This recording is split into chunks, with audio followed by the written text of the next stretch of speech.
Allez, c'est l'heure de l'info écho à présent, comme chaque matin, avec Lynn Rifaille. Bonjour Lynn. Bonjour Damien. D'abord, près de 4 mois après l'explosion spectaculaire du port de Beyrouth, on retourne au Liban, notamment Emmanuel Macron. En tout cas, il préside ce matin une nouvelle conférence des donateurs Ici à pour le Paris. Liban, ici à Paris. Le but, c'est de lever des fonds pour faire face à la pire crise économique et sociale de l'histoire du pays. D'abord, cette conférence, elle intervient alors que la situation économique du Liban se dégrade rapidement depuis l'automne 2019. Oui, et pour mieux comprendre la situation économique et sociale au Liban, je vous propose, Damien, de remonter un peu le fil des événements, remonter à il y a une décennie à peu près pour mieux comprendre ce qui se passe dans le pays. Depuis près d'une décennie déjà, le pays fait face à une détérioration continue de sa situation économique avec un net ralentissement de la croissance du PIB, comme vous pouvez le voir sur ce graphique. Alors, guerre en Syrie, baisse des investissements étrangers, recul du tourisme, chute des transferts de la diaspora, les raisons, vous le voyez, sont multiples.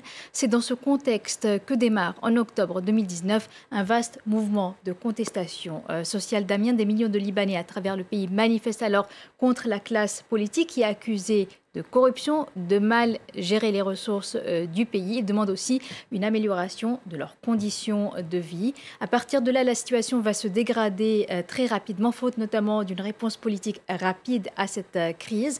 De plus en plus d'entreprises vont mettre la clé sous la porte, des salariés sont licenciés et les Libanais ont de plus en plus de mal à accéder à leur propre argent qui est donc dans les banques. Alors cette crise, elle va s'accélérer aussi au début de l'année 2020 avec la pandémie de Covid-19 et puis avec l'explosion du port de Beyrouth le 4 août dernier. Donc, conséquence de tout cela, en 2020, le Liban a vu sa richesse nationale fondre, perdre environ 20% de sa valeur, donc 19,2% précisément. La Banque mondiale s'attend en effet à un effondrement du PIB cette année, on le voit, après déjà un recul important l'an dernier, 6,7%. Dans un rapport qui vient de sortir, l'institution avertit aussi que le pays s'enfonce, je cite, dans une dépression délibérée. Parallèlement, la dette publique explose. Le Liban est déjà parmi les pays les plus endettés au monde en pourcentage de sa richesse nationale. Et on le voit ici, la dette publique devrait frôler les 200% du PIB cette année, 2 fois donc la richesse nationale et même dépasser les 212% ou approcher les 212% l'an prochain. Il y a les chiffres, il y a les gens avec la crise économique, la situation sociale de millions de Libanais. C'est considérablement détérioré. Oui, Damien, et pour comprendre cela, il faut aussi savoir que la crise économique, le recul du tourisme, des investissements étrangers donc, et des transferts de la diaspora a aussi entraîné un effondrement du taux de change de la livre libanaise face au dollar américain. Cela a des conséquences dans une économie libanaise très dollarisée. Alors, il faut savoir qu'à l'été 2019, on pouvait encore, donc il fallait 1500 livres libanaises pour obtenir $1. Aujourd'hui, il faut près de 8000 livres libanaises, on le voit, pour obtenir un billet vert. Cela a des conséquences dans une économie, comme je le disais, très dollarisée, qui importe près de 80% de ses biens de consommation courante. Conséquence de tout cela, donc, une flambée gigantesque des prix, on le voit sur ce graphique, un taux d'inflation sur 12 mois qui progresse énormément. Il était déjà très important au début de l'année 2020, 10% d'inflation, et il a atteint même en août 120% donc, d'inflation dans le pays. Conséquence de tout cela, eh bien,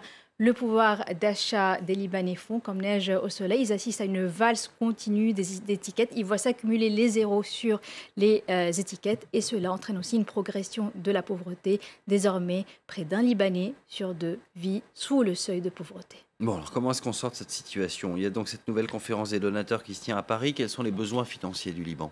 Alors, ces besoins ne sont pas récents. Déjà, en 2018, souvenez-vous, Emmanuel Macron avait accueilli une conférence des donateurs pour le Liban. C'était la conférence CEDRE. À l'époque, les besoins du pays étaient estimés à près de 10 milliards de dollars.